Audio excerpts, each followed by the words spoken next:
हाँ जी मेरे प्यारे प्यारे बच्चों, very good afternoon to all of you. Welcome to Chetan Malik classes. My name is C Arpit Goyal and I will be taking your CA inter accounts and advance accounts classes. आज हम आपके साथ सीए इंटर की जर्नी स्टार्ट करने वाले हैं। I am very excited to start this journey with you. CA inter accounts की journey start करने वाले हैं। कैसे हैं आप सब?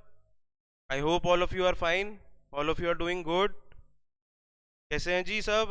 जल्दी जल्दी बताएं सब कैसे हैं। एकदम बढ़िया। तो हम आपके साथ सीए इंटर अकाउंट्स की आज जर्नी स्टार्ट करने वाले हैं। मैं बहुत एक्साइटेड हूँ, बहुत मोटिवेटेड हूँ आप लोगों को लेके। आपके साथ सीए इंटर की ये जर्नी में मैं बहुत एक्साइटेड हूँ आपके साथ। आप सभी लोगों के सीए फाउंडेशन के एग्जाम्स हो चुके हैं, आपके रिजल्ट्स अवेटेड हैं। आई होप आप सबके एग्जाम्स बहुत अच्छे गए होंगे and I wish you all the very best for your results. I hope आप सभी बहुत अच्छे मार्क्स से पास हों, बहुत फ्लाइंग कलर से पास हो एंड देन फिर आप सीए इंटर में हमारे साथ ज्वाइन करेंगे, सीए इंटर की जर्नी स्टार्ट करेंगे। तो इसी मोटिवेशन के साथ, एंथुजियाज्म के साथ, इसी एक्साइटमेंट के साथ हम स्टार्ट करते हैं अपनी सीए इंटर की जर्नी। सीए इंटर का अकाउंट्स की लेक्चर 1 हम स्टार्ट करते हैं। तो आज हमारा बेसिकली एक इंट्रोडक्टरी लेक्चर है जिसमें हम बेसिकली डिस्कस करने वाले हैं कि आपका सिलेबस क्या है और हमारा टीचिंग स्टाइल क्या होने वाला है, आपका बैचेस का स्ट्रक्चर क्या होगा। यही सब चीज़ों के बारे में हम आज डिस्कस करेंगे आपके साथ। थोड़ा सा जान पहचान बढ़ाएंगे एक दूसरे के साथ। थोड़ा सा मैं आपको अपने बारे में बताऊंगा कि मैंने क्या क्या पढ़ाई कर रखी है, मैं क्या करता हूँ। ये सब चीज़ों के बारे में हम डिस्कस करेंगे आज। आपका सिलेबस क्या है और कैसे कैसे क्वेश्चंस आते हैं एग्ज़ाम में। फिर हम एक हल्का फुल्का छोटा सा एक टॉपिक उठा के आज स्टार्ट करेंगे। तो इसी मोटिवेशन के साथ स्टार्ट करते हैं। सबसे पहले मैं आपको बता दूं अपने बारे में। My name is C Arpit Goyal, जैसे मैंने आपको बताया, and I have done BCom honours CA and LLB and I did my CA in 2012। It's been almost 10 years since I did my CA and since then I've been in practice. It's been almost 10 years, 10 long years मेरा practice में हो गए हैं। And basically practice में मेरा main role financial statements prepare करना, उनको audit करना, यही मेरा मेन रोल रहा है पिछले 10 सालों में। मैंने काफ़ी सारी चीज़ें सीखी पिछले 10 सालों में, प्रैक्टिकल एक्सपीरियंस गैदर किया कि कैसे कैसे चीज़ें, जो जो कॉन्सेप्ट्स हम अपने क्लासेस में पढ़ते थे, जो जो हमने सीए की अपनी पढ़ाई के दौरान पढ़ी थी, आर्टिकलशिप में सीखी थी, वो सब चीज़ें प्रैक्टिकली रियल लाइफ में कैसे अप्लाई करते हैं, क्या क्या डिफ़िकल्टीज आती हैं, ये सब चीज़ें मैंने सीखी, समझी, एक्सपीरियंस गैदर करा। और वही चीज़ मैं आप लोगों को डिलीवर करने वाला हूँ इस क्लासेस में। जैसे जैसे हमारा क्लासेस प्रोसीड करेंगे, मैं आप जो चीज़ें मैंने सीखी हैं during the practice during the last 10 years, वो सब चीज़ें मैं आपको समझाऊंगा। वो सब चीज़ें यूज़ करके, रियल लाइफ एग्जांपल्स यूज़ करके मैं आपको डिलीवर करूंगा ये सारी चीज़ें। तो बहुत मज़ा आने वाला है। आपको कॉन्सेप्ट बिल्कुल क्लियर हो जाएंगे जब आप पढ़ेंगे। जब आप रियल लाइफ के साथ एसोसिएट करके चीज़ें पढ़ते हैं तो आपको क्लैरिटी ज़्यादा आती है, आपको चीज़ें ज़्यादा क्लियर होती है दिमाग में, चीज़ें ज़्यादा लंबे समय तक रिटेन रहती हैं। तो यही हमारा मेन फोकस रहने वाला है कि हम कॉन्सेप्चुअल क्लैरिटी पे फोकस करेंगे with real life situations, real life examples के साथ, कि आपको कॉन्सेप्ट बहुत अच्छे से क्लियर हो।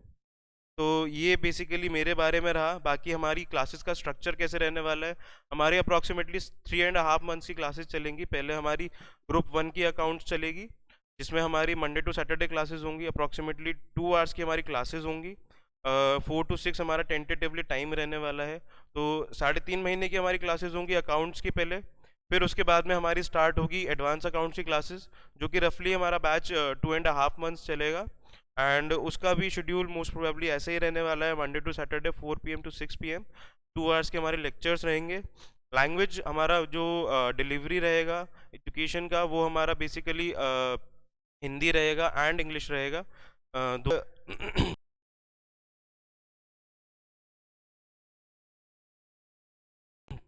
हमारी क्लासेस कैसे होंगी? हमारी फेस टू फेस क्लासेस है। फेस टू फेस क्लासेस जो बच्चे लेने चाहते हैं, गाज़ियाबाद में हमारी फेस टू फेस क्लासेस चल रही हैं। कोई बच्चा इंटरेस्टेड है फेस टू फेस क्लासेस लेने में, तो वो गाज़ियाबाद आके फेस टू फेस क्लासेस ले सकता है मेरे साथ। एंड ऑनलाइन लाइव का भी ऑप्शन अवेलेबल है आपको। जी हाँ, बिल्कुल रियल टाइम बेसिस पे जैसे क्लासेस फेस टू फेस चल रही होंगी, वही रियल टाइम बेसिस पे स्ट्रीम होगी ऑनलाइन लाइव स्टूडेंट्स को। तो जो भी बच्चे अपने डाउट्स पूछना चाहते हैं, जो भी अपनी क्वेरीज हो उनको, तो चेतन मलिक क्लासेस की ऐप है जिस पे आप वो क्लासेस देख पाएंगे। तो आप वहीं पे अपनी क्वेरीज पुट अप कर सकते हैं आपकी क्वेरीज मुझ तक पहुंचेंगी एंड रियल टाइम बेसिस पे आपको उन क्वेरीज का जवाब मिलेगा, उन क्वेरीज का सोल्यूशन मिलेगा। साथ ही जो बच्चे रिकॉर्डिंग्स लेना चाहते हैं उनको रिकॉर्डिंग्स भी अवेलेबल है। रिकॉर्डिंग्स आपको मिलेंगे विद अनलिमिटेड व्यूज़। जी हाँ, बिल्कुल अनलिमिटेड व्यूज़ के साथ आपको रिकॉर्डिंग्स मिलने वाली हैं। और जो बच्चे फेस टू फेस क्लासेस लेंगे हमारे साथ, उनको रिकॉर्डिंग्स का भी ऑप्शन अवेलेबल है। अगर आप किसी भी रीज़न से XYZ किसी भी रीज़न की वजह से आप अगर क्लारिश है या कोई भी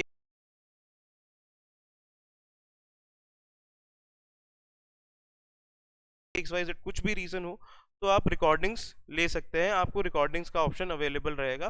तो आपको कोई भी टॉपिक, कोई भी क्लास मिस नहीं होगी, आपको रिकॉर्डिंग्स मिलेंगी। साथ ही जो बच्चे ऑनलाइन लाइव भी लेंगे उनको भी रिकॉर्डिंग्स का ऑप्शन अवेलेबल रहेगा। तो दिस इज़ इट। एंड साथ ही आपको 2 कलरफुल बुक्स मिलेंगी जिसमें सारे कीवर्ड्स हाईलाइटेड होंगे। ये बुक्स आपको PDF फॉर्मेट में मिलेंगी। जी हाँ, बिल्कुल PDF फॉर्मेट में आपको ये बुक्स मिलेंगे, बहुत कलरफुल बुक्स हैं। इन बुक्स में हमने आपके सारे स्टडी मटेरियल के क्वेश्चंस इंक्लूड कर रखे हैं, सारे RTP के, ICI के जितने भी RTPs आते हैं, रिविजनरी टेस्ट पेपर्स जो आते हैं, मॉडल टेस्ट पेपर्स आते हैं, पास अटेम्प्ट क्वेश्चंस जितने भी लास्ट 20 ईयर्स के जो पास अटेम्प्ट क्वेश्चंस हैं, वो सारे के सारे विद सॉल्यूशंस हमने इस बुक में इनकॉर्पोरेट कर रखे हैं। तो आप मान के चलिए, अगर आप ये बुक ढंग से पढ़ जाते हैं, आप ये बुक अच्छे से रिवाइज कर जाते हैं, तो आप मान के चलिए हमारी गारंटी है कि मिनिमम 90% पेपर आपका, जी हाँ बिल्कुल, मिनिमम 90% पेपर आपका इस बुक में से आएगा। तो अगर आप ये बुक ढंग से कर जाते हैं तो आपके लिए क्वेश्चंस अटेम्प्ट करना पेपर में बहुत बहुत आसान होने वाला है, क्योंकि सारी चीज़ें, जितने भी क्वेश्चन, जितने भी चीज़ें इंस्टीट्यूट क्वेश्चन पेपर में दे सकता है, वो सब ऑलरेडी इस बुक में हमने इंक्लूड कर रखी है। तो मैं आपको एक बार दिखा भी देता हूँ कि हमारी बुक कैसे दिखने वाली है। मैं आपको एक सेकंड दिखाता हूँ। ये देखिए, ये हमारी बुक है, आप देख सकते हैं कितनी कलरफुल बुक है हमारी ये टॉपिक हम आज स्टार्ट करने वाले हैं, प्री एंड पोस्ट इनकॉर्पोरेशन। तो देख सकते हैं आप कितनी कलरफुल बुक है हमारी। एंड साथ ही में आप देख सकते हैं सारे कीवर्ड्स हमने हाईलाइट कर रखे हैं। एंड सारे आप देख सकते हैं प्रैक्टिकल क्वेश्चंस, हमने सारे स्टडी मटेरियल के क्वेश्चंस इंक्लूड कर रखे हैं इसमें। एंड हम आगे बढ़ेंगे यहाँ पे, सेकेंड, स्टडी मटेरियल के क्वेश्चंस हो गए ये सारे के सारे, ये सारे स्टडी मटेरियल के क्वेश्चंस चल रहे हैं। और फिर उसके बाद हमारा, ये देख सकते हैं आप विद सॉल्यूशंस, यहाँ पे सारे सॉल्यूशंस भी अवेलेबल हैं। एंड आगे आगे बढ़ रहे हैं हम, अब यहाँ पे हमारे RTP से क्वेश्चन स्टार्ट हो जाएंगे। तो ये देखिए, यहाँ पे RTPs and past attempt questions, ये सारे के सारे हमारे यहाँ पे दिए जा रखे हैं। तो ये सारी चीज़ें हम आपको इस बुक में प्रोवाइड कराएंगे। तो जब आप ये बुक कर लेंगे ढंग से, आप अगर ये प्रैक्टिस करेंगे, रिलीजियसली प्रैक्टिस करेंगे आप, तो आपका कुछ भी चीज़ नहीं रहने वाली, कुछ भी चीज़ नहीं छूटेगी। तो आप इस बात के लिए बेफिक्र रहिए कि आपको कुछ टॉपिक छूट जाएगा। आप ये दो बुक्स करिए ढंग से, इसको 2-3 बार प्रैक्टिस कीजिए and you will be good to go for the exam. तो आई होप आपको यहाँ तक सब चीज़ क्लियर होगी। फिर साथ ही में ये मैंने आपको बताया कि 90% पेपर आपका इन्हीं बुक में से आएगा। एंड साथ ही में लास्ट में towards the end of the batch हम आपको chapter wise list of important questions देंगे, जो आपको रिवीजन में हेल्प करेगा।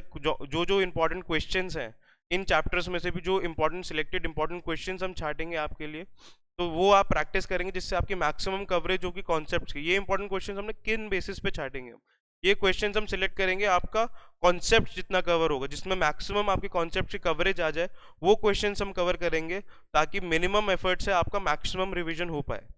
तो ये हमारा रहने वाला है, chapter wise list of important questions रहेगी। और साथ ही में हम आपके वीकली टेस्ट कंडक्ट करेंगे, जैसे जैसे हमारे टॉपिक्स कवर होते जाएंगे हम क्लासेस रन करेंगे। तो every Sundays you will be having your test, वो आपके हम टेस्ट कंडक्ट करेंगे, उसे एवेलुएट करेंगे, सो दैट आपका टाइमली बेसिस पे आप जैसे जैसे क्लासेस कर रहे हैं, आपका साथ के साथ रिवीजन भी चलता रहे, सो दैट आपको कोई भी फ्रेश डाउट्स आते हैं, आपको अपने वीक पॉइंट्स पता चलते हैं, तो वो तुरंत के तुरंत आपके सॉल्व होते जाएं। आप फैकल्टीज़ के साथ करेंगे, सो दैट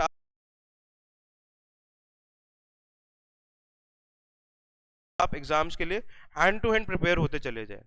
तो आई होप ये भी आपको क्लियर हो गया होगा। साथ ही में आपको लाइव इंटरेक्शन विद फैकल्टीज़, आपको कोई भी क्वेरी आप क्लास में नहीं पूछ पाया, आपको कोई चीज़ क्लियर नहीं हुई क्लास में, या आपको कोई डाउट घर पे आप रिवाइज कर रहे हैं, आपको घर पे कोई डाउट आता है, तो आप व्हाट्सएप करके या फिर ईमेल करके फैकल्टी से क्वेरीज पूछ सकते हैं। विद इन 24 आवर्स हम आपको रिप्लाई करेंगे। इट इज़ नॉट पॉसिबल कि आप जैसे ही आपको आप मतलब ये ना एक्सपेक्ट करें कि आपको तुरंत की तुरंत जवाब मिलेगा। It is practically not possible for us. हम भी कई जगह बिजी होते हैं, तो आपको पर विद इन 24 आवर्स ये हमारा अश्योरेंस है कि विद इन 24 आवर्स आपको उनका सोल्यूशन मिलेगा, आपको क्वेरीज का जवाब मिलेगा। तो मैंने आपको बताया यहाँ पे कि आपके पास फेस टू फेस क्लासेस का ऑप्शन अवेलेबल है, ऑनलाइन लाइव का ऑप्शन अवेलेबल है, आप रिकॉर्डिंग्स ले सकते हैं, एंड आपको 2 किताबें मिलेंगी पीडीएफ फॉर्मेट में, कलरफुल बुक्स मिलेंगे। तो अब आगे बढ़ते हैं। हमारा टीचिंग पैटर्न क्या रहने वाला है? हमारा टीचिंग पैटर्न जैसे मैंने आपको बताया, हमारा मेन फोकस रहेगा कॉन्सेप्चुअल क्लैरिटी पे विद रियल लाइफ एग्जांपल्स। जो जो रियल लाइफ में प्रैक्टिकली चीज़ें जैसे जैसे होती हैं, वो सारी चीज़ें उनको यूज़ करते हुए हम आपको कॉन्सेप्ट समझाएंगे, आपको चीज़ें क्लियर करवाएंगे। तो जब आपको कॉन्सेप्ट अच्छे से क्लियर होंगे तो आपको रिवीजन में बहुत हेल्प करेगा, आपको चीज़ें रिटेन रहेंगी लॉन्गर रन में लंबे समय तक आपको चीज़ें याद रहेंगी। तो वो आपको एग्जाम से बहुत हेल्प करेगा। इनफैक्ट जब आप आगे आर्टिकलशिप अपनी स्टार्ट करेंगे तो आपको वो चीज़ें तब भी हेल्प करेंगी। तो क्लास नोट्स हम आपको प्रिपेयर करवाएंगे। क्लास नोट्स में हम फ्लो चार्ट्स यूज़ करेंगे, टेबल्स बनवाएंगे, बहुत सारे डायग्राम्स यूज़ करेंगे हम। तो आपके जो क्लास नोट्स प्रिपेयर होंगे ड्यूरिंग द क्लासेस, जो आप खुद से जो नोट्स बनाएंगे, जो हम आपको क्लासेस में डिक्टेट करवाएंगे, तो आपके वो नोट्स आप अगर ढंग से रिवाइज कर जाते हैं, तो हमारा ये मानना है कि वो क्लास नोट्स ही अपने आप में सफिशिएंट है। अगर आपको टाइम नहीं मिलता कि आप बुक की थ्योरी पढ़ें, तो आप वो खाली अगर कॉन्सेप्ट्स को समझने के लिए आप अपने नोट्स पढ़ जाते हैं, तो आपको बहुत इजीली सारी चीज़ें कवर हो जाएंगी उसमें। वो अपने आप में ही कंप्लीट सिलेबस आपका उसमें कंप्लीट हो जाएगा। साथ ही में मैंने आपको बताया कि फ्लो चार्ट्स हम यूज़ करेंगे रिवीजन में, जो आपको हेल्प करेगा। एंड साथ ही में हम आपके साथ, आपको जब भी आपका चैप्टर कंप्लीट होगा, जैसे जैसे हमारी क्लासेस प्रोसीड करेंगी, आपका चैप्टर कोई कंप्लीट होगा, तो हम आपको समरी प्रोवाइड कराएंगे। सारे की पॉइंट्स उसमें हम आपको लिखवाएंगे, सारे की पॉइंट्स नोट डाउन करवाएंगे। जो जो ट्रीटमेंट है, जो जो चीज़ें हैं, वो सारी हम आपको एक समराइज फॉर्म में लास्ट में towards the end of the chapter हम आपको डिक्टेट करवाएंगे। तो जब आप रिवाइज करेंगे तो आपको वो बहुत हेल्प करेगा। जब आप रिवाइज करेंगे, आप वो समरी पढ़ेंगे, तो आपको बहुत जल्दी से आपको रिवीजन हो पाएगा। तो आप देख सकते हैं कि हमारा रिवीजन की स्ट्रैटेजीज पे बहुत फोकस है कि आपको रिवीजन जल्दी से जल्दी एंड मतलब बहुत एफिशिएंट मैनर में आप रिवाइज कर पाएं with minimum efforts and minimum time. क्योंकि जितना जल्दी आप रिवाइज कर पाएंगे, आप उतना ही ज़्यादा रिवाइज कर पाएंगे, उतने ही नंबर ऑफ रिविजन्स आपके ज़्यादा हो पाएंगे, और उतना ही बेटर आप प्रिपेयर हो पाएंगे अपने एग्जाम्स के लिए। बिकॉज अकाउंट्स एक ऐसा सब्जेक्ट है जिसमें आप जितनी ज़्यादा प्रैक्टिस करेंगे, आप जितना ज़्यादा आप अपने आप को लिख के प्रैक्टिस करेंगे, उतना आपके एग्जाम्स में बहुत बेटर रहेगा, आपको बहुत ईजी रहेगा एग्जाम्स में एग्जाम क्रैक करना, आपको एग्जाम्स में क्वेश्चन सॉल्व करना। Because practice is the main thing. आप प्रैक्टिस पर फोकस रखेंगे, आप रिवीजन पर फोकस रखेंगे, तो आपके लिए बहुत ईजी रहने वाला है एग्जाम्स क्लियर करना, स्पेशली फॉर अकाउंट्स। ठीक है, मैंने आपको बता दिया, समरी दिए जाएंगी, समरी कराई जाएगी, एंड जितने भी क्वेश्चंस हमारी बुक्स में दे रखे हैं, all the question that are given in the book will be discussed in the class. कुछ क्वेश्चंस होंगे जो हम आपको होमवर्क में देंगे, आपको प्रैक्टिस करने के लिए देंगे, सो दैट आपको खुद से आप एक बार लिख के देखें कि आपको एक्चुअल में, आपको क्लास में तो ऐसा लगता है कि आपको सब चीज़ समझ में आ गई है, लेकिन जब आप घर पे जाते हैं, आप प्रैक्टिस नहीं करते, तो वो चीज़ें आप जल्दी भूल जाते हैं। लेकिन अगर आप होमवर्क आपको रिलीजियसली करना है, ये आप अगर मेरे साथ मान के चलिए, अगर आप मेरे साथ मेहनत करेंगे, होमवर्क के क्वेश्चन जो हम आपको देंगे और आप उन्हें ढंग से करेंगे घर पे लिख के प्रॉपरली, ना कि उसके रीड करके, आपको प्रॉपरली लिख के करना है। अगर आप उन क्वेश्चंस को लिख के करेंगे तो साथ के साथ आपका रिवीजन भी होगा और आपकी प्रैक्टिस भी होगी, एंड उसके साथ जो भी आपको क्वेरीज आएंगी, जो भी आपको डाउट्स अराइज होंगे, वो हम नेक्स्ट क्लास में सारे के सारे क्वेश्चंस आपके साथ डिस्कस करेंगे एंड आपकी क्वेरीज सॉल्व करेंगे। तो ये तो बात रही हमारा टीचिंग पैटर्न के बारे में। अब हम आगे बढ़ते हैं अपने अकाउंट्स के बारे में। जैसे कि आप सब में भी मेरे ख्याल से अवेयर होंगे कि अकाउंट्स के हमारे 2 पेपर्स हैं, एक ग्रुप 1 में है, एक ग्रुप 2 में है। पेपर 1 हमारा अकाउंट्स का है ग्रुप 1 में, एंड पेपर 5 जो ग्रुप 2 का फर्स्ट पेपर है एडवांस अकाउंट्स का। तो हमारे 2 पेपर्स हैं, दोनों 100 मार्क्स ईच के हमारे क्वेश्चन पेपर्स हैं, एंड आप देख सकते हैं कि टोटल ये 200 मार्क्स के पेपर बनते हैं दोनों के दोनों, and total group C A inter आपका टोटल 800 मार्क्स का है। 800 मार्क्स का सी ए इंटर है, 8 पेपर्स हैं आपके 100 मार्क्स ईच, तो 800 मार्क्स के आपके पेपर हैं, जिसमें से 2 पेपर आपके अकाउंट्स के हैं, तो विच कॉन्स्टिट्यूट रफली 25% of your C A inter का सिलेबस। तो 25% आप समझ सकते हैं कि बहुत ही मतलब मेजर पोर्शन है आपका सी ए इंटर का। तो ये मैं मानता हूँ एक ऐसा सब्जेक्ट है जो कि बहुत ईजी है पास करना, बहुत ईजी है इसमें अच्छे नंबर स्कोर करना, because it's a game of practice. आप इसमें अच्छे से प्रैक्टिस करेंगे, आप अच्छे से रिवाइज करेंगे, तो आप बहुत इजीली ये एग्जाम क्रैक कर सकते हैं और आप बहुत अच्छे मार्क्स स्कोर कर सकते हैं, जो कि आपके पूरे ग्रुप को आपको बैलेंस कर सकता है। क्योंकि अगर आपने अकाउंट्स में अच्छे मार्क्स स्कोर कर लिए, जो कि लाना बहुत कोई मुश्किल काम नहीं है, कोई बड़ी चीज नहीं है। आप हमारे साथ जैसे जैसे रिवाइज करेंगे, हमारे हिसाब से अगर आप प्रैक्टिस करेंगे, हमारे हिसाब से आप चलेंगे, तो आप बड़े इजीली एग्जामिशन तो छोड़िए, आप 90 प्लस भी ला सकते हैं। आप 90 प्लस एम कीजिए ना, आप रैंक लाना एम कीजिए। जब आप इतनी मेहनत कर रहे हैं तो आप 90 प्लस एम कीजिए, एग्जामिशन लाना एम कीजिए। तो जब आपके किसी एक सब्जेक्ट में अच्छे मार्क्स आ जाएंगे, तो वो आपको बाकी सब्जेक्ट्स को भी सपोर्ट करेगा।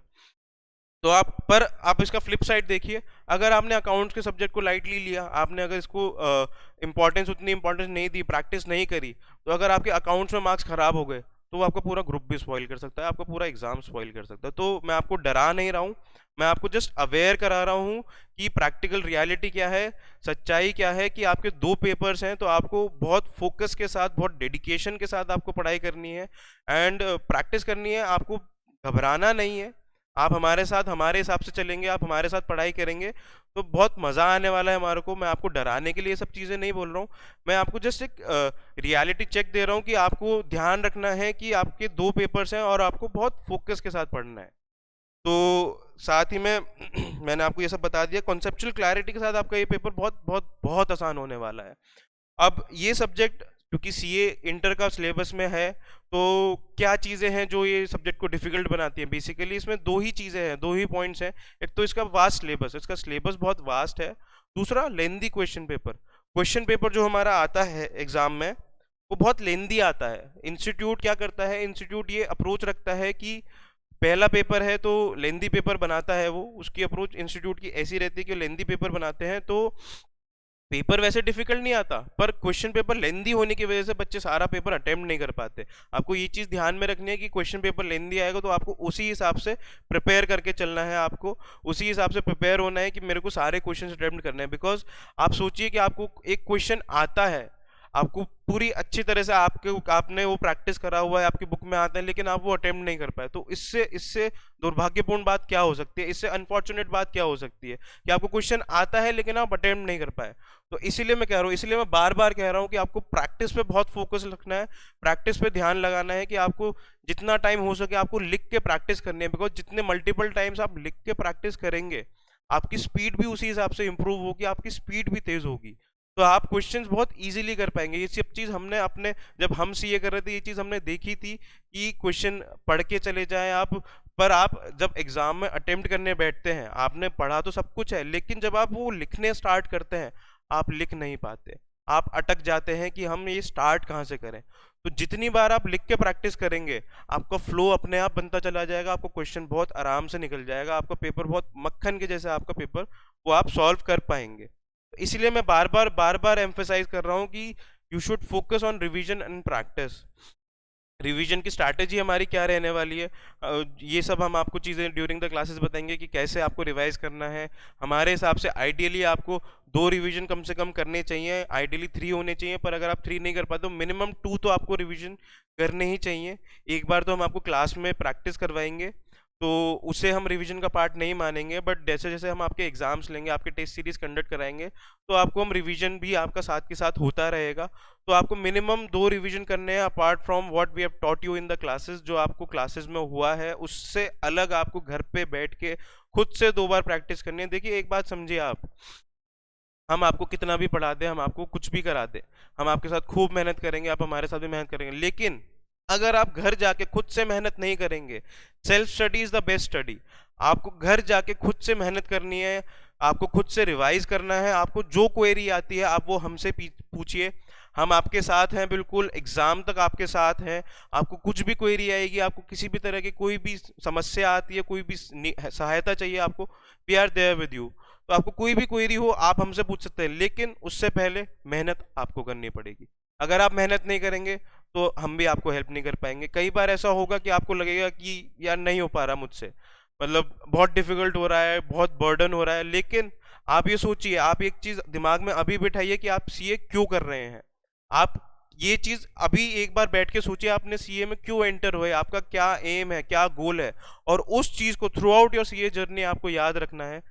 खाली सीए इंटर में नहीं, सीए फाइनल तक याद रखना है, सीए बनने तक याद रखना है कि मेरे को सीए क्यों करना है।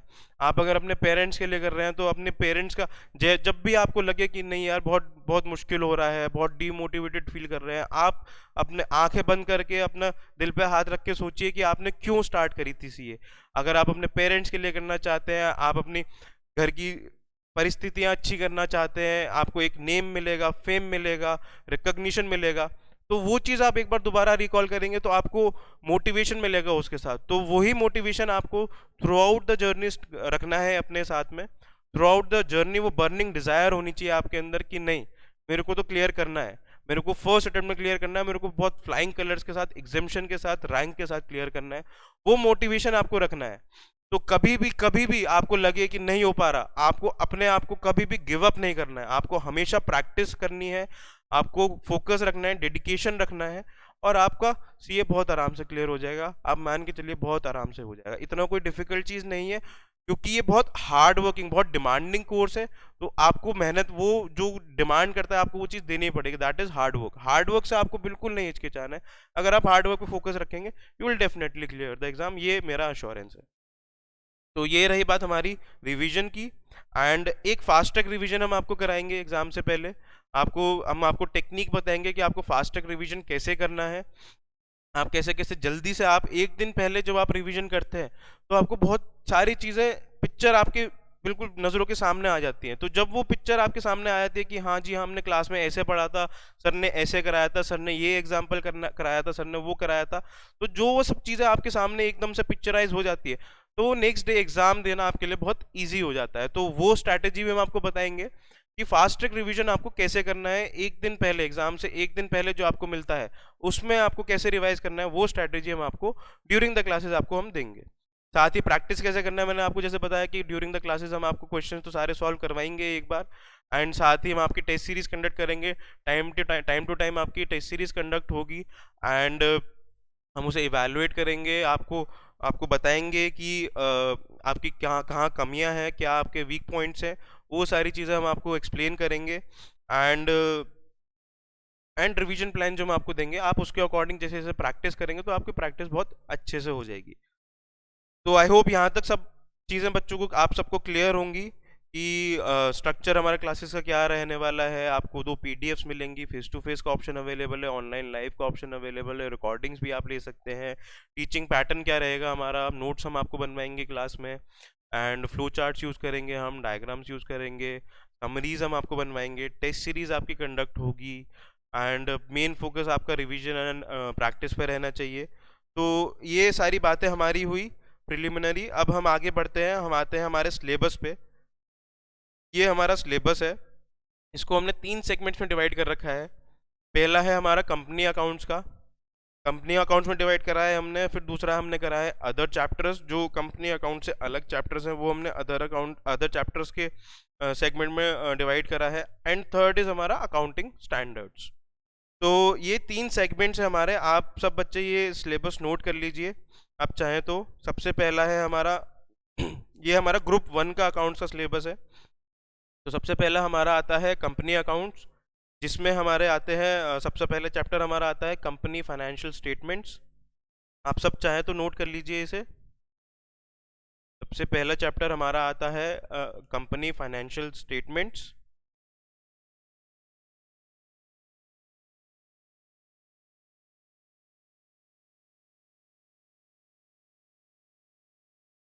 सेकंड आता है हमारा प्रॉफिट और loss pre and post incorporation,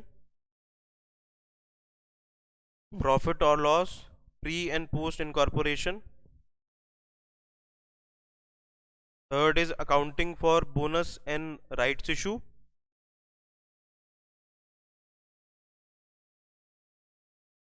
accounting for bonus and rights issue. Fourth is redemption of preference shares, redemption of preference shares. Fifth one is redemption of debentures. Fifth one is redemption of debentures. So the first one was company financial statements. The second one is profit or loss pre and post incorporation. Third one is accounting for bonus and rights issue. Fourth one is redemption of preference shares. And fifth is redemption of debentures. आगे बढ़ते हैं. Other chapters के segment में हमारा आएगा investment accounts. Other chapters में हमारा आएगा investment accounts. Second is insurance claims. Second one is insurance claims. Third one is hire purchase and installment. Hire purchase and installment. Fourth one is departmental accounts. Fourth is departmental accounts. Fifth is branch accounting. Fifth is branch accounting. And the sixth one is accounting for incomplete records. Accounting for incomplete records. आगे बढ़ते हैं हम third segment पे आते हैं हमारे which is accounting standards. Accounting standards. The first one is AS1. First one is AS1 disclosure of accounting policies. Disclosure of accounting policies. And the second one is AS2 valuation of inventory. Second one is valuation of inventory. Third one is cash flow statement. Cash flow statement, AS3. And the fourth one is AS10 property plant and equipment. Fourth one is AS10 property plant and equipment. Fifth one is AS11. Fifth is AS11 the effect of changes in foreign exchange rates. The effect of changes in foreign exchange rates. Sixth one is AS12 accounting for government grants. Sixth one is AS12 accounting for government grants. Seventh one is AS13. Seventh is AS13 accounting for investments. Accounting for investments. And the last one, eighth one is AS16 borrowing costs. AS16 borrowing costs. I hope सभी बच्चों ने लिख लिया होगा. ये एक बार देख लीजिए. ये सबसे पहले company accounts, company financial statements, profit और loss pre and post incorporation. Third one is accounting for bonus and rights issue. Fourth is redemption of preference shares. And the fifth one is redemption of debentures. फिर उसके बाद other chapters वाले segment में हमारे आते हैं investment accounts, insurance claims, hire purchase and installment, departmental accounts, branch accounting, accounting for incomplete records. And then third segment हमारा accounting standards का, जिसमें आता है AS1 disclosure of accounting policies, AS2 valuation of inventory, AS3 cash flow statement, AS10 property plant and equipment, AS11 effect of changes in foreign exchange rate, AS12 accounting for government grants, AS13 accounting for investments and AS16 borrowing costs. तो चलिए जी आगे बढ़ते हैं बच्चों. आगे ये हमने, आप देख सकते हैं अपनी स्क्रीन पे, ये हमने आपका चैप्टर वाइज ब्रेकअप दे रखा है डिस्ट्रीब्यूशन ऑफ मार्क्स पिछले पास्ट 10 अटेम्प्ट्स में. पास्ट 10 अटेम्प्ट्स में जो हमारे पेपर आए हैं उनका ब्रेकअप क्या रहा है, कैसे कैसे क्वेश्चंस आए हैं, कितने कितने मार्क्स का आया है हर चैप्टर्स में से, वो ब्रेकअप हमने यहाँ पे दिखा रखा है। आप देख सकते हैं हमारा इंट्रोडक्शन टू अकाउंटिंग स्टैंडर्ड जो है वो खाली नवंबर 2017 में आया था 5 मार्क्स का, उसके बाद किसी भी अटेम्प्ट में नहीं आया ये। उसके बाद framework for preparation and presentation of financial statements है, ये हमारा रफली 5 मार्क्स का आया है ऑन एन एवरेज पिछले 10 अटेम्प्ट्स में। एंड उसके बाद ओवरव्यू ऑफ अकाउंटिंग स्टैंडर्ड्स है हमारा, जो कि रफली 20 मार्क्स का, लगभग 15 से 20 मार्क्स का आता ही आता है हर पेपर में। 15 से 20 मार्क्स का पिछले 10 अटेम्प्ट्स में भी ये आया है, तो 15 से 20 मार्क्स का ये पेपर आता ही आता है। तो ये थर्ड वाला एंड फर्स्ट वाला दोनों मिला के अकाउंटिंग स्टैंडर्ड्स का है, तो आप मान के चलिए कि 20 मार्क्स का, 20 टू 25 मार्क्स का इसमें से पेपर आएगा ही आएगा। तो अकाउंटिंग स्टैंडर्ड्स हमारा एक बहुत इंपॉर्टेंट पोर्शन बनता है, इंपॉर्टेंट सेगमेंट बनता है, उसे हम बहुत ढंग से कवर करेंगे, बहुत अच्छे से कवर करेंगे, आपको कराएंगे, बहुत अच्छे से कवर करवाएंगे। एंड फोर्थ हमारा financial statement of companies, preparation of financial statements, ये हमारा रफली 5 मार्क्स का आया है पिछले 10 अटेम्प्ट्स में। रिसेंट टाइम्स में थोड़ा ज़्यादा आया है, 2019 नवंबर के अटेम्प्ट में आया था, 20 के अटेम्प्ट में आया था नवंबर में, देन जनवरी 20 में आया था, जुलाई में आया था, जुलाई 21 में ये 20 मार्क्स का आया था। तो ये सब चीज़ें हम कवर करेंगे। फिर कैश फ्लो स्टेटमेंट्स है हमारा, का 10 टू 12 मार्क्स का रफली क्वेश्चन आता है यूजुअली। पिछले 10 अटेम्प्ट्स में से ये 6 टाइम्स आया है, 6 टाइम्स, जी हाँ 6 टाइम्स आया है पिछले 10 अटेम्प्ट्स में, तो ये भी एक इम्पॉर्टेंट पोर्शन है। एंड साथ ही हमारा प्री प्रॉफिट और loss pre and post incorporation, ये भी लगभग ऑलमोस्ट हर अटेम्प्ट में आता ही है। आप देख सकते हैं ये 1 2 3 अटेम्प्ट छोड़ के, मतलब 7 out of 10 times this has come in the exam. तो 5 टू 10 मार्क्स का ये रफली आता ही आता है। लास्ट अटेम्प्ट में तो ये 12 मार्क्स का एक क्वेश्चन आया था इसका, तो ये बहुत इंपॉर्टेंट टॉपिक है हमारा। फिर उसके बाद में आता है accounting for bonus and rights issue, तो ये भी रफली इसका 5 मार्क्स का क्वेश्चन आता है। तो देखिए, आप देख सकते हैं पास्ट में ये 5 मार्क्स के क्वेश्चन आए हैं हमारे इस पे। एंड इसके बाद में हमारा आता है रिडेम्पशन ऑफ प्रेफरेंस शेयर्स, जो कि लगभग 10 टू 12 मार्क्स का क्वेश्चन आता है। लास्ट अटेम्प्ट में से 20 मार्क्स का क्वेश्चन आया था, तो ऑन एन एवरेज ये भी 5 टू 10 मार्क्स की कैटेगरी में ही फॉल करेगा। एंड फिर उसके बाद आता है रिडेम्पशन ऑफ डिबेंचर्स, ये भी लगभग उसी कैटेगरी में है, इसमें भी 5 टू 10 मार्क्स का क्वेश्चन आप एक्सपेक्ट कर सकते हैं एग्जाम में। लास्ट अटेम्प्ट में 5 मार्क्स का क्वेश्चन आया था इसका एक। फिर आता है इन्वेस्टमेंट अकाउंट्स, आप ये देख सकते हैं कि ये 8 टाइम्स आया है आउट ऑफ 10।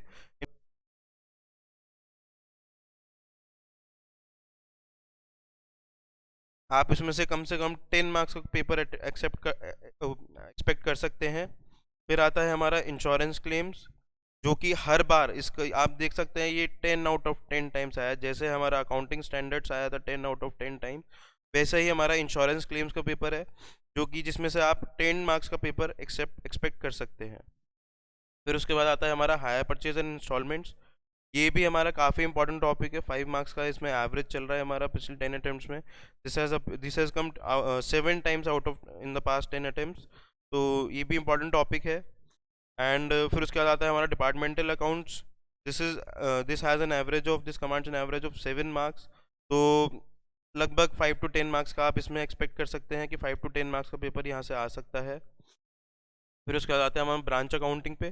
ब्रांच अकाउंटिंग भी सेम ही लीग में है, इसका भी ऑन एन एवरेज 7 मार्क्स का एवरेज है, तो 5 टू 10 का आप इसमें भी एक्सपेक्ट कर सकते हैं। And last is accounting for incomplete records, ये भी एक हमारा इंपॉर्टेंट टॉपिक है, ये भी 8 आउट ऑफ 10 टाइम्स हमारा पेपर्स में पूछा गया है, तो लगभग 10 मार्क्स का आप पेपर इसमें से एक्सपेक्ट कर सकते हैं। तो देखा आपने एनालिसिस की, मेजरली हमारे काफ़ी सारे टॉपिक्स हमारे 5 टू 10 मार्क्स के रेंज में फॉल करते हैं। तो 5 टू 10 मार्क्स के पेपर को जब क्वेश्चन 5 टू 10 मार्क्स का आता है, तो उसमें मतलब बहुत इजी क्वेश्चन होता है वो, उसमें बहुत सारी चीज़ें नहीं पूछ सकते आप। इंस्टीट्यूट बहुत सारी चीज़ें नहीं पूछ सकता जो आपके 10 मार्क्स से ऊपर के, जैसे आपका 12 मार्क्स का क्वेश्चन आया, आपका 15 मार्क्स का आया, आपका 20 मार्क्स का क्वेश्चन आया, वो बहुत डिटेल्ड क्वेश्चन बनता है। पर जो आपके 5 टू 10 मार्क्स का क्वेश्चन है वो तो बहुत ईजिली हो जाते हैं। आप देख सकते हैं कि कितने सारे चैप्टर्स हमारे 5 टू 10 मार्क्स के वेटेज की रेंज में है। तो आप देख सकते हैं कि पेपर क्लियर करना इतना मुश्किल नहीं है, अगर प्रोवाइडेड आप ढंग से प्रैक्टिस कर पाए उसे, और ये एनालिसिस दिखाने का मतलब ये नहीं है कि आप पिक एंड चूज करके इंपॉर्टेंट चैप्टर्स करके चले जाएं। आप ये चीज़ मान के चलिए, आपने कोई भी चैप्टर छोड़ा, इंस्टीट्यूट कुछ भी कर सकता है। इंस्टीट्यूट मतलब आप मान के चलिए एक ट्रिक खेल सकता है आपके साथ, जो जो जैसे आप मान के चलिए इंट्रोडक्शन टू अकाउंटिंग स्टैंडर्ड्स है, पिछले 10 अटेम्प्ट में एक ही बार आया है। इंस्टीट्यूट आपके साथ ट्रिक कर सकता है, आपको ट्रिक कर सकता है कि इसमें से पेपर पूछ ले, आप जो भी क्वेश्चन छोड़ के जाएं, जो भी चैप्टर छोड़ के जाएं, उसी में से पेपर आ सकता है। तो मतलब मैं तो ये कहूँगा कि कोई भी टॉपिक आपको नहीं छोड़ के जाना है, सारे चैप्टर्स इक्वली इंपॉर्टेंट हैं, कुछ ज़्यादा वेटेज के हैं, कुछ कम वेटेज के हैं, पर इंस्टीट्यूट कभी भी ट्रिक कर सकता है आपको, कभी भी आपको ट्रैप में डाल सकता है। जो चैप्टर से क्वेश्चन पिछले कई अटेम्प्ट से नहीं आए, उससे क्वेश्चन आ जाए, तो this is all a part of syllabus. तो आप पिक एंड चूज ना करें तो बेहतर है। आपको सारे टॉपिक्स ढंग से इक्वल मेहनत के साथ आपको प्रैक्टिस करने हैं, कॉन्सेप्ट समझने हैं और आगे बढ़ना है। तो अगर हम सारी चीज़ें दिमाग में रखते हुए, सब चीज़ को दिमाग में रखेंगे, तो हमारे लिए एग्ज़ाम इतना मुश्किल नहीं है। तो आई होप यहाँ तक सब बच्चों को सारी बातें क्लियर हो गई होंगी। तो हम आगे बढ़ते हैं। आज हम स्टार्ट करेंगे हमारा, अब हम लेक्चर 1 अपना स्टार्ट करते हैं। आज जो टॉपिक हम स्टार्ट करने वाले हैं दैट इज प्रॉफिट और loss pre and post incorporation. आज हम टॉपिक स्टार्ट करेंगे प्रॉफिट और loss pre and post incorporation. आपने देखा था ये पिछले, मैंने आपको वेटेज में दिखाया था कि ये लगभग हर पेपर में पूछा गया है। ये वाला टॉपिक हम स्टार्ट कर रहे हैं आज, प्रॉफिट और loss pre and post incorporation, topic number 6। This has been asked 7 times out of 10, 7 out of 10 times हमसे पूछा गया है ये। इसमें आप लगभग 5 to 10 मार्क्स का क्वेश्चन एक्सपेक्ट कर सकते हैं। इसमें से आता है 5 to 10 मार्क्स का। तो इसे हम स्टार्ट करते हैं, प्रॉफिट और loss pre and post incorporation, short में इसे पीपीआई भी कहते हैं, PPI, pre and post incorporation. तो इसी टॉपिक की हेडिंग से हम समझने की कोशिश करते हैं कि ये टॉपिक में है क्या, इस चैप्टर में है क्या। तो ये हम देखेंगे। इसमें देखिए एक वर्ड हमको कीवर्ड दिखता है, इनकॉर्पोरेशन। तो प्रॉफिट और loss pre incorporation and profit और लॉस पोस्ट इनकॉर्पोरेशन। तो इनकॉर्पोरेशन का हमारा क्या मतलब है? इनकॉर्पोरेशन का मतलब ये है, इनकॉर्पोरेशन टर्म यूज होता है कंपनीज के सेंस में। कंपनीज जैसे जैसे बनती है, जिस डेट पे कंपनी एग्जिस्टेंस में आई, जिस डेट पे कंपनी क्रिएट हुई, जिस डेट पे वो कंपनी क्रिएट हुई, उसे इनकॉर्पोरेशन डेट बोला जाता है। मतलब जैसे आप बॉर्न हुए थे किसी डेट पे, तो वो आपकी बर्थ डेट कहलाती है। उसी तरह से जिस दिन कंपनी एग्जिस्टेंस में आई, जिस दिन कंपनी पैदा हुई, जिस दिन कंपनी क्रिएट हुई, वो उसकी हैप्पी बर्थडे वाली डेट कहलाई, एंड वो आपकी डेट ऑफ इनकॉर्पोरेशन कहलाती है।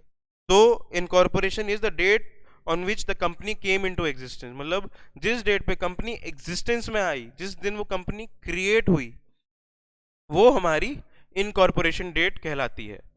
एंड इसी तरह से प्री इनकॉर्पोरेशन हमारा क्या हुआ? प्री इनकॉर्पोरेशन हमारा वो पीरियड हुआ जो हमारी इनकॉर्पोरेशन की डेट से पहले का पीरियड है। मतलब जिस डेट पे कंपनी एग्जिस्टेंस में आई, उससे पहले का जो हमारा पीरियड है, वो सारा का सारा पीरियड हमारा प्री इनकॉर्पोरेशन पीरियड कहलाता है। तो मतलब हमारी कंपनी से फॉर एग्जांपल आज की डेट पे, आज जो भी डेट है, जैसे से फॉर एग्जांपल 1 जुलाई को हमारी कंपनी क्रिएट हुई, तो 1 जुलाई से पहले का जो पीरियड है हमारा, वो हमारा प्री इनकॉर्पोरेशन पीरियड कहलाएगा। एंड 1 जुलाई के बाद का जो हमारा पीरियड है, वो हमारा पोस्ट इनकॉर्पोरेशन पीरियड कहलाएगा। तो इस चैप्टर में हम बेसिकली पढ़ेंगे कि प्रॉफिट्स और लॉस निकालना प्री इनकॉर्पोरेशन पीरियड का, एंड प्रॉफिट्स और लॉस निकालना पोस्ट इनकॉर्पोरेशन पीरियड का। मतलब कंपनी एग्जिस्टेंस में आने से पहले का जो हमारा प्रॉफिट है या लॉस है, उसे कैलकुलेट करना है हमारे को। कंपनी की एग्जिस्टेंस में आने के बाद में जो भी हमको प्रॉफिट या लॉस हुआ, हमको वो कैलकुलेट करना है। तो ये चीज़ हम आप इस चैप्टर में हम सीखेंगे कि कैसे हमको पूरे साल की फिगर्स दी होंगी क्वेश्चन में, हमको उसे प्री इनकॉर्पोरेशन पीरियड में एंड पोस्ट इनकॉर्पोरेशन पीरियड में डिवाइड करना है, एंड उनका रिस्पेक्टिव प्रॉफिट्स और लॉसेस कैलकुलेट करना है। तो ये हमारी बात हुई इनकॉर्पोरेशन की। इनकॉर्पोरेशन जैसे मैंने आपको बताया कि date from which the company came into existence, वो डेट जिस डेट पे कंपनी एग्जिस्टेंस में आई, कंपनी का वजूद क्रिएट हुआ, कंपनी क्रिएट हुई, वो डेट हमारी डेट ऑफ इनकॉर्पोरेशन कहलाती है। और वो पीरियड जो हमारा इनकॉर्पोरेशन से पहले की डेट का पीरियड है, जो हमारा इनकॉर्पोरेशन से पहले की डेट का पीरियड है, वो हमारा पीरियड कहलाता है प्री इनकॉर्पोरेशन पीरियड। एंड जो हमारा बाद का पीरियड है, इनकॉर्पोरेशन के बाद जो हमारा पीरियड आया, वो हमारा पोस्ट इनकॉर्पोरेशन पीरियड कहलाता है। तो इसी चीज़ को हम एक इलस्ट्रेशन से समझते हैं। एग्जाम्पल ये जैसे हमने यहाँ पे दिखा रखा है कि सपोज कीजिए कोई कंपनी, मैंने जैसे आपको एग्जांपल बताया 1 जुलाई को हमारी कोई कंपनी क्रिएट हुई, 1 जुलाई को। अच्छा, एक बात रह गई यहाँ पे, इनकॉर्पोरेशन मतलब इनकॉर्पोरेट, कंपनी इनकॉर्पोरेट कब होती है? कंपनी इनकॉर्पोरेट होती है जिस दिन वो कंपनी आरओसी के पास रजिस्टर हुई। उसकी डेट ऑफ इनकॉर्पोरेशन क्या हुई? जिस डेट रजिस्ट्रार ऑफ कंपनीज होता है, जो भी हमारा इंडिया में जितनी भी हमारी कंपनीज बनती हैं, जितनी भी कंपनीज फॉर्म होती हैं, उन सबको आरओसी के पास, रजिस्ट्रार ऑफ कंपनीज के पास रजिस्टर कराना होता है। तो जिस डेट पे वो आरओसी के पास रजिस्टर हुई, रजिस्ट्रार ऑफ कंपनीज के पास वो कंपनी रजिस्टर हुई, जिस डेट पे वो रजिस्टर हुई, वो उस कंपनी की डेट ऑफ इनकॉर्पोरेशन कहलाती है। मतलब वो कंपनी उस दिन क्रिएट हुई जिस दिन वो रजिस्ट्रार ऑफ कंपनीज के पास रजिस्टर हुई। तो जिस दिन हमारी कंपनी रजिस्ट्रार ऑफ कंपनीज का रजिस्टर हुई, उसे हम डेट ऑफ इनकॉर्पोरेशन कहते हैं। तो 1 जुलाई को हमारी कंपनी इनकॉर्पोरेट हुई एंड 1 अप्रैल से लेकर 31 मार्च तक का हमारा फाइनेंशियल ईयर है। तो जो हमारा 1 अप्रैल से लेके 30 जून तक का हमारा पीरियड हुआ, वो हमारा, जैसे हमारा डेट ऑफ इनकॉर्पोरेशन हमारी 1 जुलाई की है। तो 1 जुलाई से पहले का पीरियड हमारा कौन से हुए? अप्रैल, 1 अप्रैल से लेके 30 जून का हमारा पीरियड हुआ। मतलब अप्रैल, मई एंड जून, 3 मंथ्स हमारे प्री इनकॉर्पोरेशन पीरियड का पीरियड हुआ। एंड 1 जुलाई के बाद का पीरियड हमारा कौन सा हुआ? जुलाई, August, September, October, November, December, January, February, March, that is 9 months. मतलब फ्रॉम 1 जुलाई टू 31 मार्च, 1 जुलाई से लेके 31 मार्च तक का जो हमारा पीरियड है, वो हमारा पोस्ट इनकॉर्पोरेशन पीरियड कहलाता है। मतलब वो हमारा कंपनी की एग्जिस्टेंस में आने के बाद जो कंपनी ने काम किया, उस पर जो प्रॉफिट्स अर्न करे, that is post incorporation period profits. And जो प्रॉफिट्स कंपनी की एग्जिस्टेंस में आने से पहले के जो प्रॉफिट्स हैं, वो हमारे प्री इनकॉर्पोरेशन पीरियड के प्रॉफिट्स कहलाते हैं। तो हमारा इसमें 3 मंथ्स हमारा हुआ pre incorporation period and 9 months हमारे हुए post incorporation period, that is from 1 July to 31 March. तो आई होप यहाँ पे सबको क्लियर होगा। जो बच्चे नोट करना चाहते हैं इसे नोट कर सकते हैं कि हमारा टॉपिक है प्रॉफिट और loss pre and post incorporation. इसमें इनकॉर्पोरेशन की डेफिनेशन ये होगी कि date from which the company came into existence, वो डेट जिस डेट पे कंपनी क्रिएट हुई, वो डेट जिस डेट पे कंपनी आरओसी के पास जाके रजिस्टर हुई, जिस डेट पे कंपनी क्रिएट हुई, जिस डेट पे कंपनी बनी, वो इनकॉर्पोरेशन डेट कहलाती है। प्री इनकॉर्पोरेशन पीरियड हमारा वो पीरियड हुआ जो हमारा इनकॉर्पोरेशन से पहले की डेट का पीरियड है। जो हमारी कंपनी क्रिएट होने से पहले का जितना भी हमारा पीरियड है, वो हमारा प्री इनकॉर्पोरेशन पीरियड कहलाता है। एंड जो भी पीरियड हमारा इनकॉर्पोरेशन के बाद का पीरियड होता है, that is called post incorporation period. Post incorporation period, आप ये इलस्ट्रेशन ड्रॉ करना चाहें ड्रॉ कर सकते हैं। ये मैंने इसलिए इस तरह से ड्रॉ कराया है फॉर इजी अंडरस्टैंडिंग, आपको समझ में आए कि ईयर हमारा ऐसे डिवाइड हुआ है, बीच में हमारी कंपनी बनी है, तो उससे पहले का जो पीरियड हो गया वो हमारा प्री इनकॉर्पोरेशन हो गया, एंड उसके बाद का जो हो गया दैट इज हमारा पोस्ट इनकॉर्पोरेशन पीरियड। तो थोड़े से इलस्ट्रेशंस करते हैं, समझने की कोशिश करते हैं कि कैसे कैसे कैलकुलेट करते हैं हम अपना pre incorporation and post incorporation period. तो अब ये बच्चे ये इलस्ट्रेशन नोट डाउन नहीं करेंगे, पहले हम इसे सॉल्व करेंगे, फिर उसके बाद मैं टाइम दूंगा सबको नोट करने का। आप सबको मैं आपको बता दूं, मैं आप सबको टाइम दूंगा, आपको डेडिकेटेड टाइम मिलेगा नोट डाउन करने का। तो जब मैं बोल रहा हूं तब आपको सारा ध्यान क्लास पे लगाना है, सारा ध्यान मेरे पे लगाना है, आपको पहले सुनना है, समझना है, देन मैं आपको टाइम दूंगा नोट डाउन करने का, तभी आपको नोट डाउन करना है। आप साथ के साथ लिखते रहेंगे तो आप कोई कॉन्सेप्ट मिस कर जाएंगे, कोई चीज़ आप मिस कर जाएंगे, आपको फिर समझ नहीं आएगी, फिर आपको दिक्कत आएगी। इसलिए मैं कह रहा हूँ कि आप पहले समझें, सुने, फिर उसके बाद उसे नोट डाउन कीजिए, मैं आपको टाइम दूंगा। तो सपोज कीजिए, देखिए जैसे ये हमारा एक इलस्ट्रेशन है, आप अभी नोट नहीं कीजिएगा, मैं इसे बोलता हूँ कि Y limited was incorporated on 1 July 2021 to take over the business of Z Limited from 1st April 2021 and the year ended on 31st March 2022. Calculate the pre-incorporation period. तो यहाँ पे हमारा ऊपर वाले एग्जाम्पल के जैसे ही, जैसे 1 जुलाई को हमारी कंपनी इनकॉर्पोरेट हुई थी, तो यहाँ पे एक बार हम दोबारा करके सॉल्व करके देखते हैं इसे। मैं आपको प्रेजेंटेशन भी दिखाऊंगा कि आपको एग्जाम्स में कैसे प्रेजेंट करना है, ये चीज़ मैं आपको बताऊंगा क्लास में कि आपको ऐसे ऐसे आंसर एग्जाम्स में प्रेजेंट करना है। तो ये जो हमने ऊपर डायग्राम बनाया था इसकी आवश्यकता कुछ नहीं है, ये जो हमने डायग्राम बनाया है इसकी आवश्यकता नहीं है, ये खाली आपको एक्सप्लेन करने के लिए बनाया गया है। ये डायग्राम मैं दोबारा बनाऊंगा, लेकिन ये आपको एग्जाम्स में नहीं बनाना है। आपको एग्जाम्स में जल्दी से जल्दी क्वेश्चन सॉल्व करने हैं। जो भी डेट्स हमारे को क्वेश्चन में दी गई हैं, आपको वो डेट्स, इंपॉर्टेंट डेट्स जो है वो अंडरलाइन करनी है कि हमारा ईयर स्टार्ट कब हो रहा है, किस डेट से बिजनेस एक्वायर हो रहा है, किस डेट पे कंपनी इनकॉर्पोरेट हो रही है, किस डेट पे एंड हो रही है। वो सब चीज़ें आपको अंडरलाइन कर लेनी है, मार्क कर लेनी है, हाईलाइट कर लेनी है।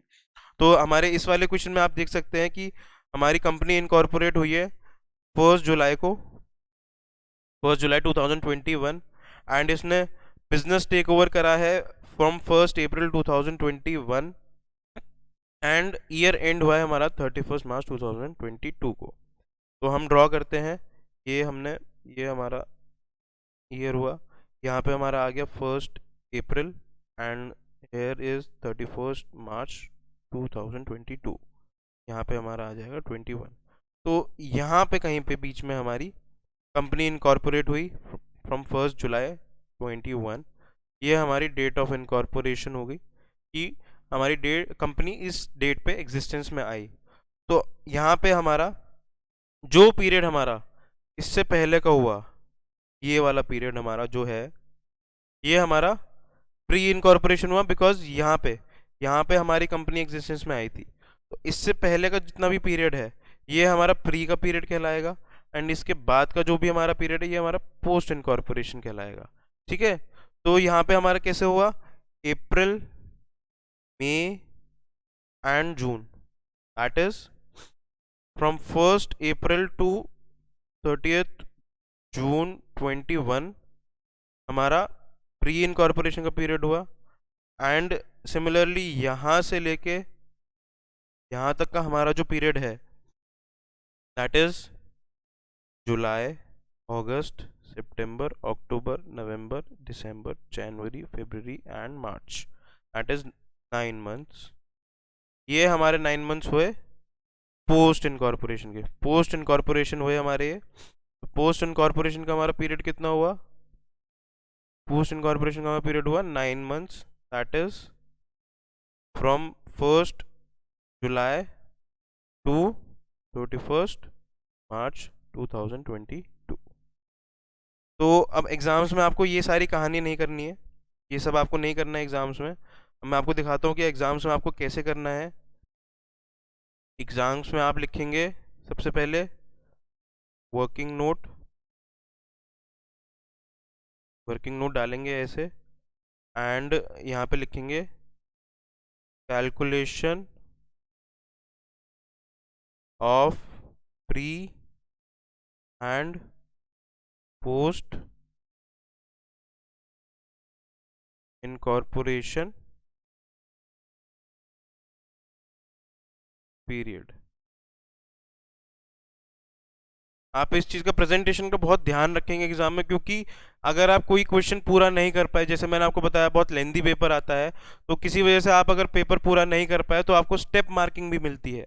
तो अगर आप अच्छे से, जैसे आप क्वेश्चन में थोड़ा सा आधा क्वेश्चन भी कर पाए, आपने अच्छे से प्रेजेंट करके वर्किंग नोट वगैरह बना के आपने वो क्वेश्चन प्रेजेंट करा है, आधा क्वेश्चन भी अगर आप कर पाए तो आपको स्टेप्स के मार्क्स मिलेंगे। तो अगर आप पूरा क्वेश्चन नहीं भी अटेम्प्ट कर पाए तो आप, ऐसा नहीं है आपको जीरो दे दिया जाएगा, उसमें आपको स्टेप मार्किंग मिलेगी। तो आगे प्रोसीड करते हैं। तो हम लिखेंगे calculation of pre and post incorporation period. तो हमारा पहले आएगा pre incorporation period,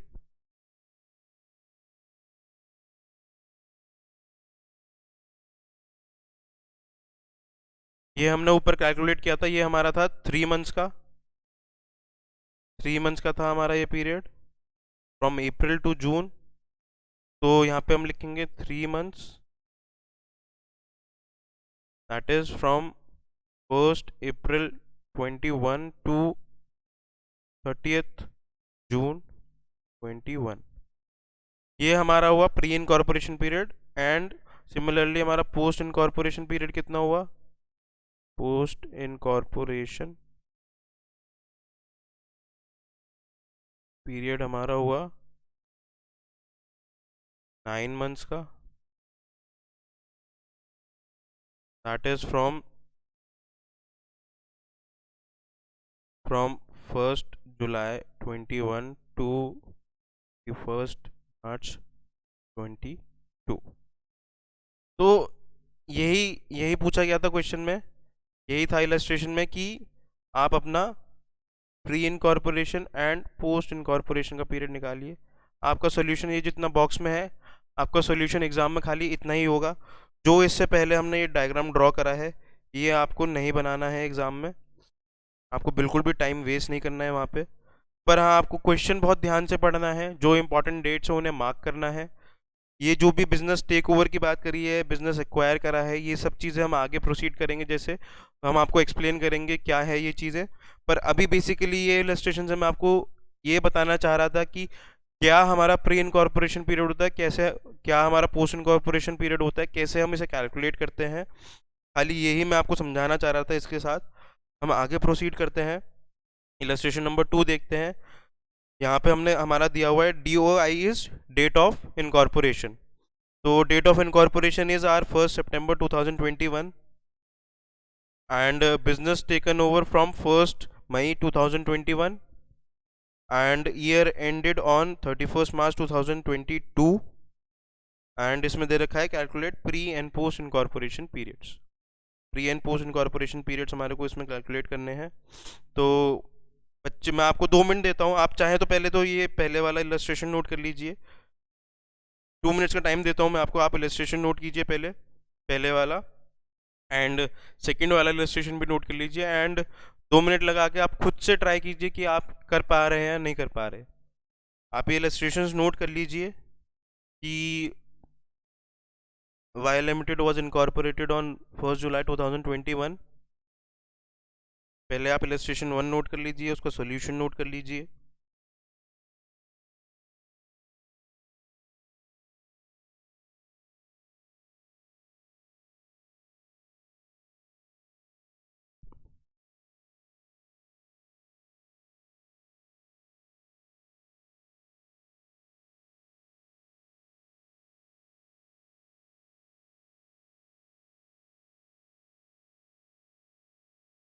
illustration number 2 में डेट ऑफ इनकॉर्पोरेशन हमारी 1st September 2021 है। Business taken over from 1st May 2021 and हमारा ईयर एंड हुआ है 31st March 2022।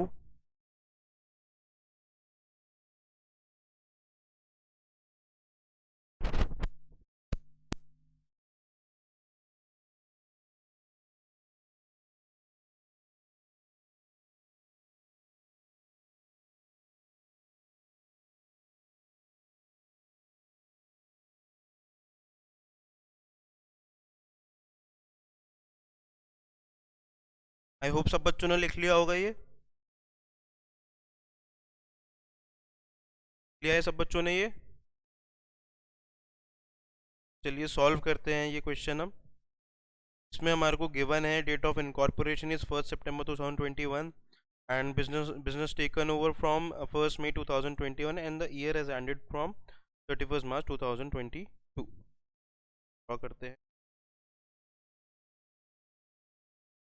ये हमारा टेक ओवर की डेट आ गई यहाँ पे, 1st May 21 and 31st March 22 is our end date and company corporate हुई हमारी 1st September 21 को। तो जो हमारा ये पीरियड है, here to this is our period of pre-incorporation because 1st May is before 1st September। तो जो भी पीरियड पहले का हुआ, फर्स्ट कंपनी इनकॉर्पोरेट होने से पहले का, वो हमारा प्री इनकॉर्पोरेशन पीरियड हुआ। तो इसमें हमारे कौन से मंथ्स आए, मई, जून, जुलाई एंड अगस्त, 4 मंथ्स। 4 मंथ्स का पीरियड हुआ हमारा प्री इनकॉर्पोरेशन का, that is from 1st May 21 to 31st August 21। ये हमारा प्री इनकॉर्पोरेशन का पीरियड हुआ। एंड सिमिलरली इसके बाद का जो हमारा पीरियड हुआ इनकॉर्पोरेशन के बाद का, which is from 1st September to 31st March, which is September, October, November, January, Feb and March. ये हमारे पीरियड्स हुए, ये हमारे मंथ्स हुए। ये हमारे कितने मंथ्स हुए? ये हमारे 7 मंथ्स हुए। 7 months from 1st September 21 to 31st March 2। तो अब यहाँ पे हम वर्किंग नोट बनाएंगे। हमारा वर्किंग नोट लिखेंगे।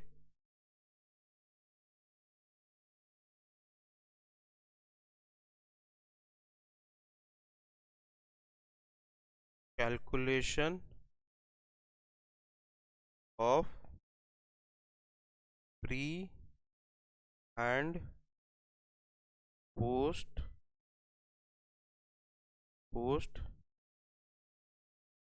इनकॉर्पोरेशन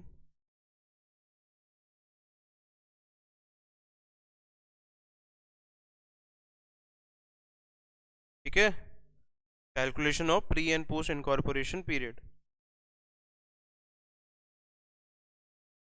क्वेश्चन को ध्यान से पढ़ना बहुत जरूरी है, बिकॉज ये हमारे पूरे क्वेश्चन का बेस है। अगर आपने pre and post incorporation period ही गलत कैलकुलेट कर लिया, आपने डेट अज्यूम कर ली कि नहीं 1 अप्रैल से ही सब बिजनेस एक्वायर होते हैं, 31 मार्च को ही हमारा ईयर एंड होता है, तो आईसीआई क्वेश्चन कैसे भी ट्विस्ट कर सकता है। जैसे आपने देखा इसमें कि इसमें हमारा बिजनेस टेक ओवर 1 मई से हुआ है, ना कि 1 अप्रैल से। कई बार ऐसा भी होता है कि हमारा ईयर एंड 31 मार्च की जगह 31 दिसंबर को ईयर एंड होता है। तो जैसा मैंने आपको बताया, जब भी आप क्वेश्चन पढ़ें आप वहीं पे मार्क कर लें कि ये हमारी डेट ऑफ इनकॉर्पोरेशन है, ये हमारा date of acquisition of business है, एंड ये हमारा ईयर एंड डेट है। इसमें बिल्कुल भी आप सभी बच्चे प्रॉमिस करेंगे कि आप क्वेश्चन बहुत ध्यान से पढ़ेंगे। क्वेश्चन को ध्यान से पढ़ना बहुत जरूरी है। अगर आपने क्वेश्चन को में भी बहुत जरा सी भी केयरलेसली आपने क्वेश्चन को पढ़ा, जरा सा भी आपने उसे कैजुअली लिया, तो आपका पूरा क्वेश्चन गलत होने के चांसेस हो जाते हैं वहाँ पे। बिकॉज ये आपका जो मैं आपको भी पढ़ा रहा हूँ, pre and post incorporation period calculate करना, ये पूरे क्वेश्चन का बेस है। इन्हीं पीरियड्स के ऊपर, इन्हीं के रेशियोज के बेसिस पे हम आगे सारे बड़े बड़े क्वेश्चन सॉल्व करेंगे। तो इसीलिए ये रेशियोज कैलकुलेट करना, ये पीरियड कैलकुलेट करना, बहुत ठीक से कैलकुलेट करना बहुत जरूरी है। तो आगे बढ़ते हैं। हमारा यहाँ पे प्री इनकॉर्पोरेशन पीरियड क्या हुआ?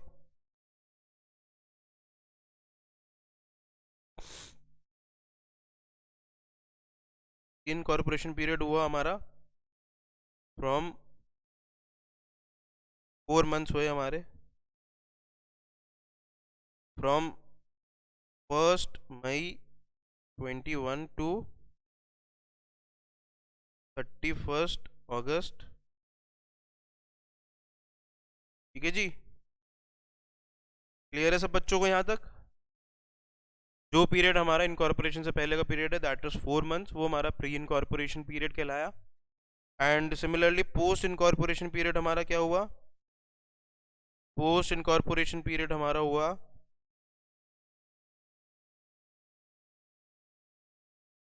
Which is 7 months. मैं कैलकुलेट किया था यहाँ पे 7 मंथ्स हमारे, which comes from 1 September 21 to 1 September 21 to 1 March 2। मतलब 1 मई से लेके 31 अगस्त तक का जो हमारा पीरियड हुआ, वो हमारा प्री इनकॉर्पोरेशन पीरियड हुआ 4 मंथ्स का। और जो उसके बाद का हमारा पीरियड हुआ, that is from 1 September to 31 मार्च, वो हमारा पोस्ट इनकॉर्पोरेशन पीरियड हुआ, that is 7 months.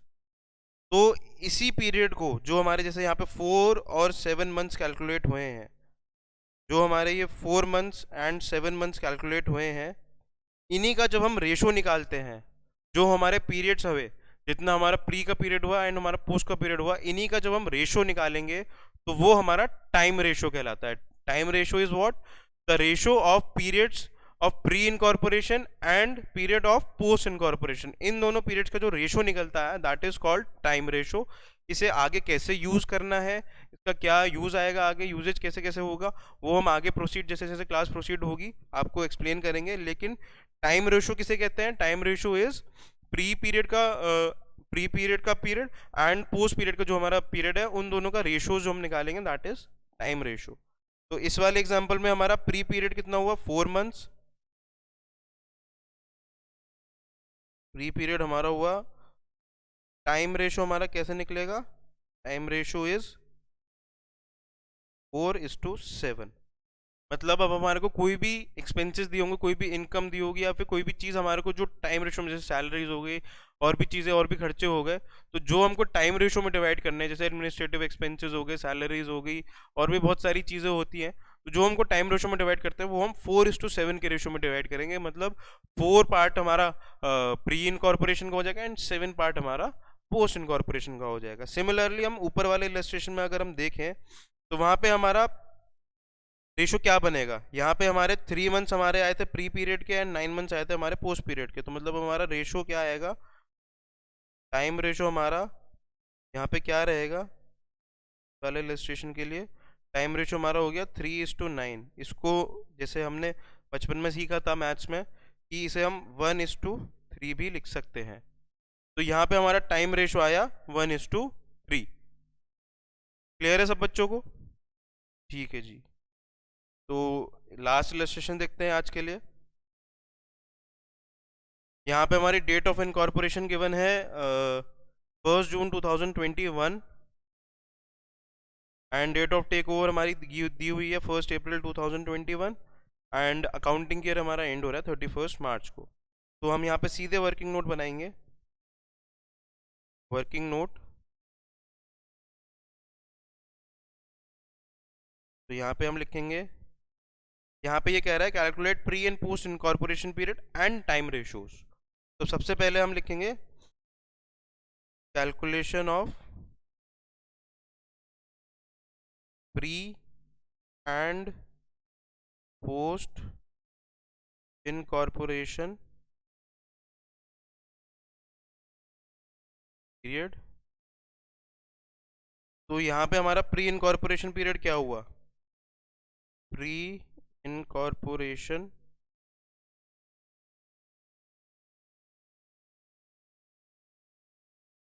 Pre incorporation period is from 1 April to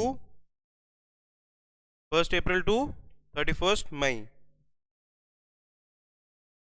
1 April to 31 May, that is April and May, only 2 months.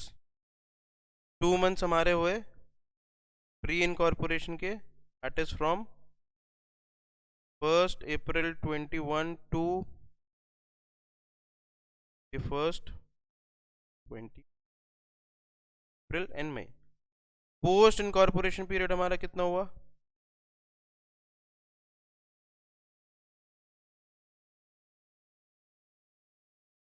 Post incorporation period हमारा कितना हुआ?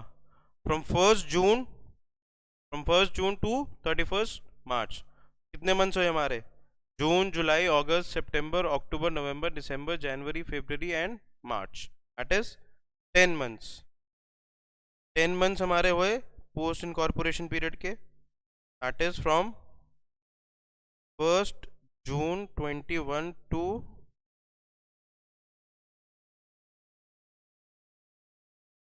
1 June 21 to 31 March 2022। तो अब हमको इसी का टाइम रेशो अगर निकालना हो, इसी का टाइम रेशो हमारे को निकालना हो, तो हमारा टाइम रेशो क्या बनेगा? टाइम रेशो बनेगा हमारा 2:10। शॉर्ट में हम इसे लिख सकते हैं 1:5 ऑल्सो। तो जो 1 पार्ट है हमारा वो हमारा प्री इनकॉर्पोरेशन पीरियड का पार्ट हुआ, जो रिमेनिंग 5 पार्ट है वो हमारा पोस्ट इनकॉर्पोरेशन पीरियड का पार्ट हुआ, 1:5। ठीक है जी, क्लियर है सब बच्चों को? आप चाहें तो यहाँ तक नोट कर सकते हैं सब। Registration 2 was date of incorporation 1 सितंबर। रजिस्ट्रेशन 2 एंड 3 ये हमने करे हैं अभी।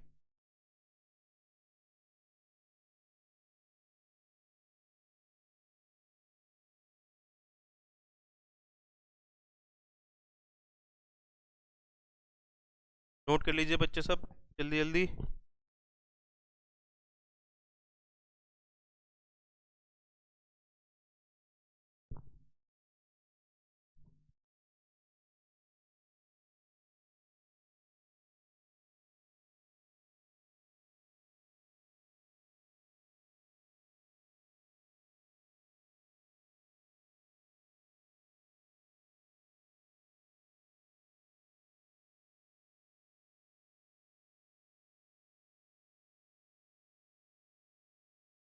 आई होप आप सब बच्चों ने नोट कर लिया होगा।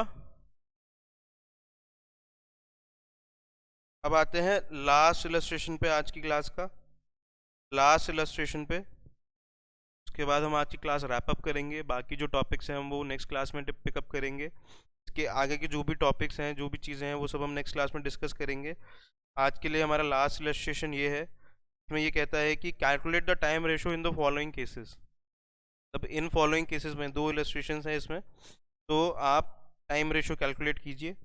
इसमें एक इलस्ट्रेशन मैं कर दूंगा, एक पार्ट मैं करूंगा, एक आपको होमवर्क में करके लाना है। आप एक बार खुद से करके देखिए आप कर पा रहे हैं या नहीं कर पा रहे हैं। आपको कुछ दिक्कत आती है, कुछ परेशानी आती है, कल ये हम क्वेश्चन दोबारा करेंगे, डिस्कस करेंगे क्लास में, ठीक है। तो यहाँ पे हमारे को date of acquisition is given as 1 July, sorry, date of incorporation is 1 July and date of acquisition is 1 April and date of closing is 31 March 2022। तो हमारा सिंपली डेट ऑफ एक्विजिशन से लेके डेट ऑफ इनकॉर्पोरेशन का period हम क्या मानेंगे? ये हमारा प्री पीरियड हुआ। जो भी पीरियड हमारा डेट ऑफ इनकॉर्पोरेशन से पहले का जो पीरियड है वो हमारा प्री इनकॉर्पोरेशन पीरियड कहलाता है। और जो पीरियड हमारा डेट ऑफ इनकॉर्पोरेशन के बाद से लेके date of closing of the books of accounts या फिर date of end of financial year जो होगा हमारा, वो हमारा पोस्ट इनकॉर्पोरेशन पीरियड कहलाएगा। That is post incorporation period. तो 1 अप्रैल टू 1 जुलाई हमारे कितने मंथ्स हुए? 1 April to 30 June, April, May and June, 3 months. ये हमारे 3 मंथ्स हुए। एंड सिमिलरली हमारा 1 जुलाई टू 31 मार्च हमारे कितने मंथ्स हुए? वो हमारे हुए 9 मंथ्स। तो यहाँ पे हम वर्किंग नोट बनाएंगे फर्स्ट इलस्ट्रेशन के लिए। फर्स्ट इलस्ट्रेशन के लिए हम वर्किंग नोट बनाएंगे। Working note,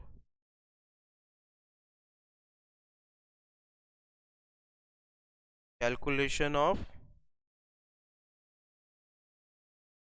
time ratio. हम पहले लिखेंगे pre incorporation period,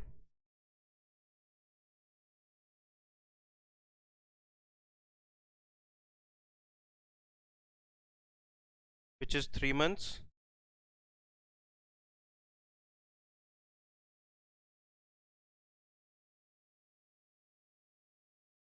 first April to 30 June 2020। And post incorporation period is, post incorporation period हमारा क्या हुआ?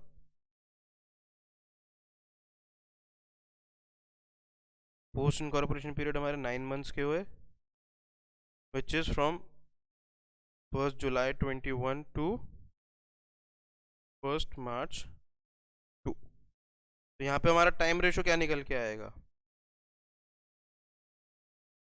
टाइम रेशो हमारा आएगा 3:9, दैट इज 1:3।